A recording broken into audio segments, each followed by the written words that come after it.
नमस्कार दोस्तों, आज के इस वीडियो में हम लोग देखेंगे कि सामाजिक अनुसंधान है, उस अनुसंधान के चरण क्या है, प्रक्रिया क्या है। कोई भी अनुसंधान कार्य तब वैज्ञानिक के आधार पर सत्य साबित होता है जब हम उन्हें एक निश्चित प्रक्रिया के माध्यम से जो है निष्कर्ष तक पहुंचते हैं। तो इस संदर्भ में पहली स्टेप है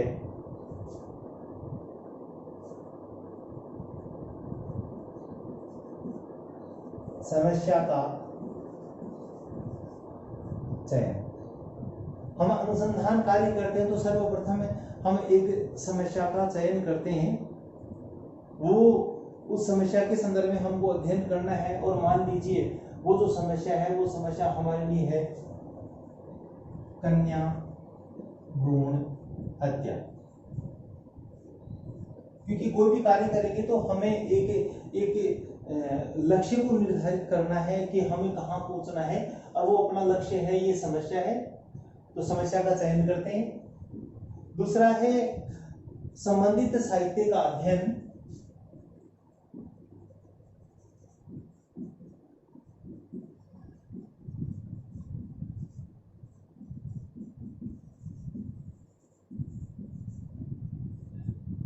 एक शोधार्थी या अनुसंधानकर्ता जब समस्या का चयन करता है तो उसे समस्या के संदर्भ में उसे संबंधित साहित्य का अध्ययन करना होता है। मान लीजिए कन्या भ्रूण हत्या है, उसे हमने समस्या के रूप में चयनित किया है, तो हमें कन्या भ्रूण हत्या से संबंधित जो साहित्य है उस साहित्य का अध्ययन करना पड़ेगा, जिसके लिए हमें चाहिए जो इलेक्ट्रॉनिक के जो संसाधन है अपने, चाहे नेट वगैरह है या फिर अपनी लाइब्रेरी है या फिर अन्य पुस्तकें हैं या पत्र पत्रिकाएं हैं। उन पत्र पत्रिकाओं के माध्यम से, इन सब के माध्यम से हमें जो है संबंधित साहित्य का अध्ययन करना चाहिए। उसके पश्चात है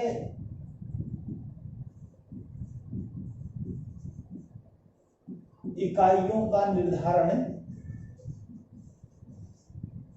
जब हम किसी घटना का अध्ययन कर रहे हैं तो उसमें हमें कितने की इकाइयां लेके हम सही रिजल्ट तक पहुंच जाए। जैसे चाय है, हमें इस कप में चाय रखते हैं और एक सुई देते हैं, सुई की नोक को हम इस चाय में डुबोते हैं और डुबो कर उसको हमें चखते हैं। चखने से हमें उसके अंदर चीनी है या नहीं है उसका पता नहीं लग सकता, क्योंकि वो इकाई बहुत कम है। और कई बार क्या होता है कि हम पूरे को पीकर देखें तो दोनों ही चीजें सही नहीं है। हमें आवश्यकता के अनुसार इकाइयों का निर्धारण करना चाहिए। 1 या 2 चम्मच जब हम इसमें से निकालते हैं और उसको पीते हैं तो हमें चाय के अंदर मीठा हुआ है या नहीं हुआ है उसका पता लग सकता है। तो ठीक इसी प्रकार जब हम समस्या का चयन करते हैं, संबंधित साहित्य का अध्ययन करते हैं, तो इकाइयों का निर्धारण भी एक निश्चित मात्रा के अंतर्गत करते हैं। एक है प्राकल्पना का निर्माण।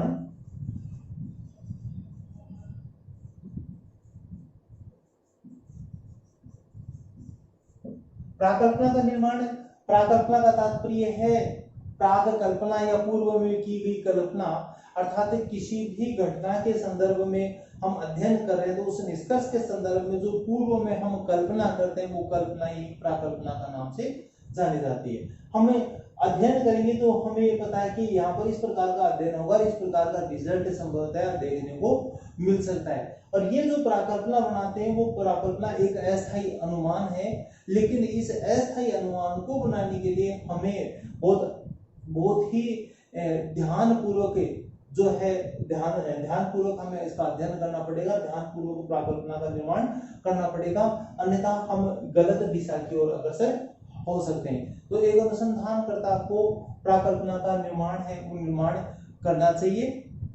इसके पश्चात संबंधित क्षेत्र का अध्ययन, संबंधित क्षेत्र का अध्ययन या फिर निर्धारण, संबंधित क्षेत्र का निर्धारण, अर्थात जो अनुसंधान करता है वो अनुसंधानकर्ता किस क्षेत्र का अध्ययन करेगा। अब कन्या भ्रूण हत्या है यदि वो राजस्थान में हो रही है, यदि वो हरियाणा में है या पंजाब में है, तो हमें इन स्टेट्स का चयन करना चाहिए, निर्धारण करना चाहिए।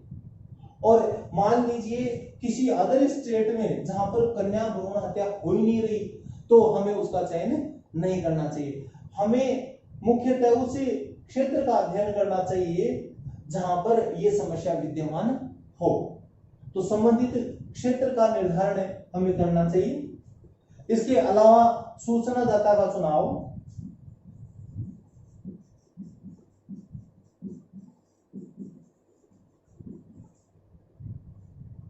जो हमें सूचना प्रदान करेगा, सूचनादाता का चुनाव भी हमें इससे संबंधित समस्या के संदर्भ में करना चाहिए। हमें चाहिए कि हम इस प्रकार के सूचनादाता का चुनाव करें जो हमें उस घटना के संदर्भ में सूचना प्रदान कर दे। मान लीजिए सड़क पर एक्सीडेंट हुआ है, हम किसी व्यक्ति से पूछे जो कि उस जगह गया ही नहीं, जिसने उस जगह को देखा ही नहीं, जिसने उसके बारे में सुना ही नहीं, हम उससे पूछे वहां पर एक्सीडेंट हुआ है, तो व्यक्ति क्या कहेगा? वह उसके संदर्भ में बिल्कुल नकार देगा, मना कर देगा कि मैं उस घटना से संबंधित नहीं हूं, मैंने उस घटना को नहीं देखा, नहीं सुना है। जब इस प्रकार की स्थिति आएगी तो हम कभी भी जो है अपने अध्ययन के निष्कर्ष तक नहीं पहुंच पाएंगे। तो ऐसी स्थिति में अनुसंधानकर्ता को चाहिए कि ऐसे सूचनादाता का चुनाव करे जो हमें सही सूचना वहां पर प्रदान कर दे और साथ में उस घटना के संदर्भ में जो सूचनाएं हैं उन सूचनाओं के संदर्भ में जानकारी रखे। एक है सूचना के उपकरण और प्रविधियों का चुनाव।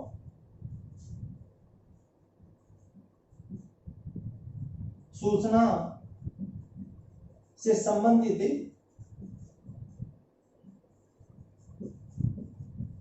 उपकरणों एवं प्रविधियों का चुनाव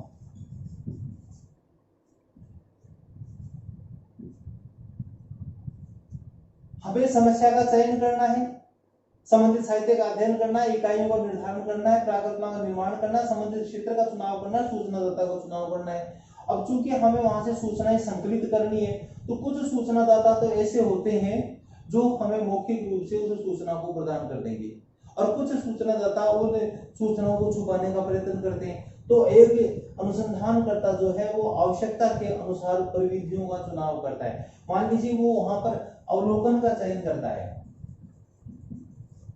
तो अवलोकन में भी उसे अनेक प्रकार के अन्य अवलोकनों को ध्यान में रखना पड़ सकता है। जैसे वो सहभागी अवलोकन के काम में लेता है अथवा असहभागी को लेता है अथवा अर्ध सहभागी अवलोकन को काम में लेता है।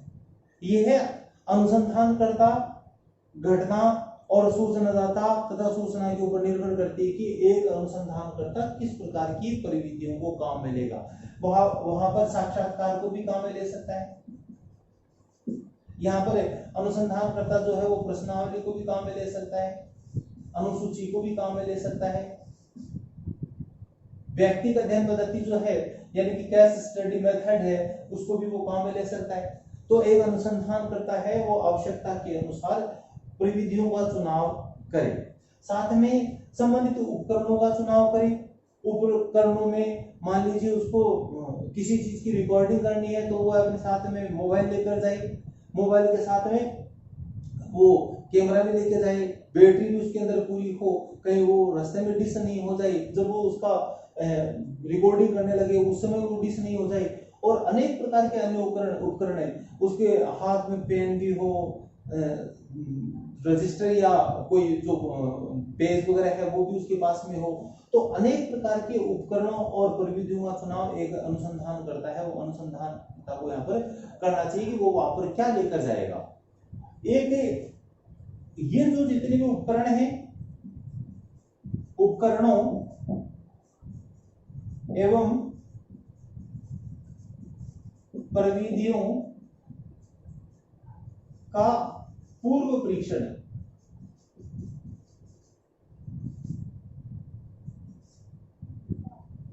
अनुसंधानकर्ता को चाहिए कि एक जब वो किसी उपकरण का निर्धारण करता है और प्रविधियों का निर्धारण करता है तो वो उनका पहले से ही परीक्षण कर ले कि वहां पर वो प्रविधि काम में आ जाएगी क्या। जैसे उपकरण में व्यक्ति इनका पूर्व में उसको परीक्षण करना है। मान लीजिए वह मोबाइल को काम में लेके आ रहा है, तो मोबाइल में कार्ड में पर्याप्त मेमोरी है क्या, पहले से चेक करेगा। बैटरी है, उस बैटरी को वो पहले से चेक करेगा।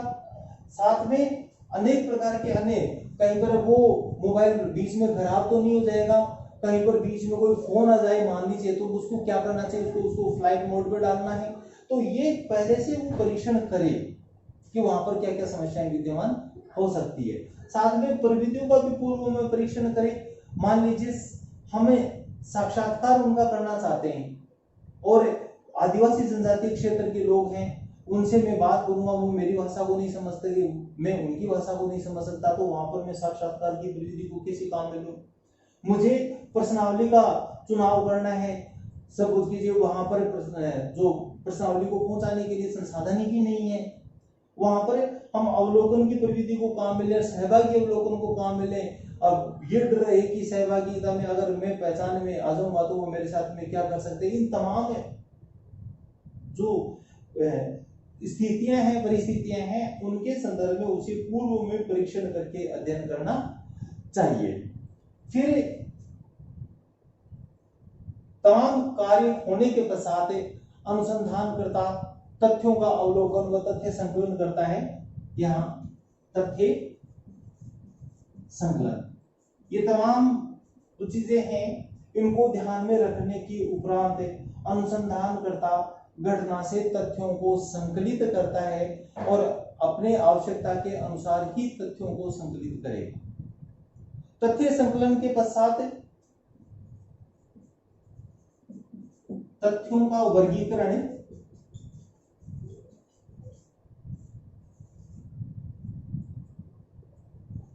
व्यवस्थापन, ये तमाम जो तथ्य हैं उन तथ्यों को अलग अलग कैटेगरी में बांट देगा कि ये तथ्य यहाँ पर इस प्रकार से इनको रखा जाएगा, उनको व्यवस्थित ढंग से जमाने का काम अनुसंधानकर्ता करेगा। तथ्य हमारे पास में व्यवस्थित रूप से जम गए, वर्गीकृत रूप से जम गए, तत्पश्चात हमें एक सामान्यीकरण निकालते हैं। सामान्यीकरण का तात्पर्य होता है एक संक्षिप्त या सामान्य निष्कर्ष, छोटा निष्कर्ष। यहाँ पर अनुसंधानकर्ता इन तथ्यों को एक साथ जमाने के पश्चात, व्यवस्थित करने के पश्चात एक सामान्य निष्कर्ष तक पहुंचता है और अंत में है प्रतिवेदन, प्रस्तुतिकरण। अर्थात जब ये तथ्य अनुसंधानकर्ता के पास में पूरे आ गए, छोटा निष्कर्ष उसके पास में आ गया, तो उन तथ्यों को प्रतिवेदन के रूप में वो प्रस्तुति करेगा। तो इस प्रकार कोई भी अनुसंधान कार्य जब किया जाता है तो वो एक निश्चित चरण से होकर गुजरता है। इनमें से किसी भी स्टेप्स को हम ऊपर नीचे नहीं कर सकते हैं।